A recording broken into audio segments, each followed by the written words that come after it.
one of the problems faced by the projects in the Philippines in terms of supervision missions is related to timing.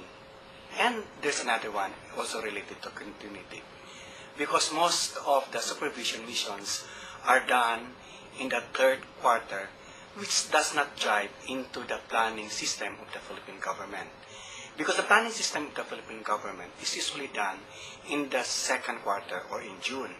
So for the supervision mission results to be appropriately used by the project, it should be done earlier. Secondly, there is also a problem of continuity.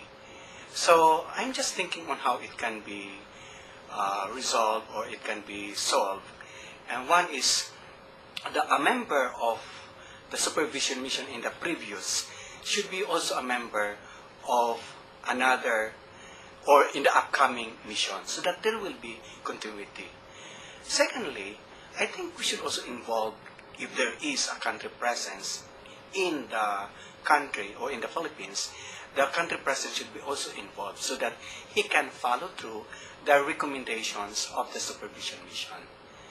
Third is, why not also involve the Philippine government, especially the Oversight Committee, for example, the National Economic Development Authority, because having them in the team, they will be in the right perspective of recommending according to the trust, according to the development agenda of the country, and at the same time, they can also have ownership into the whole issue of supervisions.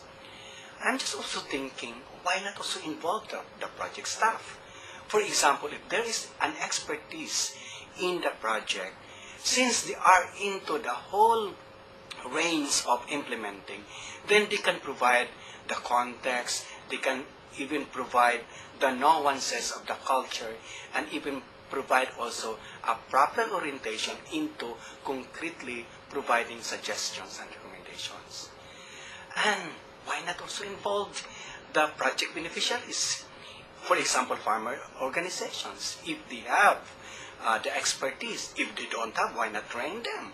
Because I think having them into the evaluation, then all the more the suggestions will be concrete and doable for the project. And I'm just also thinking, because usually the aid memoir or the recommendations are given in a tight schedule, there will be no time for the project staff and even the beneficiaries to react on the recommendations, and they are so overwhelmed that they accept immediately. So why not give them time to react, and it can be done in a written manner, and that can be their reaction to the whole mission, and that can be incorporated later on into the whole report. And lastly, why not also ask the project and even the beneficiaries to evaluate the result, the supervision mission team. How did they do the whole thing? What was their approach? And what were also their recommendations? I think that can help in the supervision mission. The other problem in which the supervision mission can help is the speedy and a quality procurement of goods and services.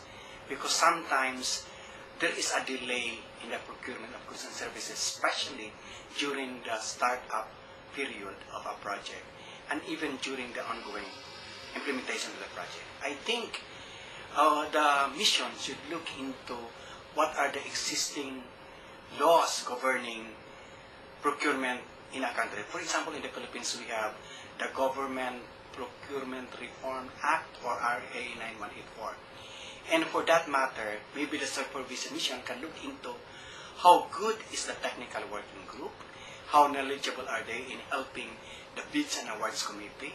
Secondly, maybe we can also help in terms of having a quality procurement in terms of inviting knowledgeable resource persons that can help the Bids and Awards Committee in procuring quality services and goods.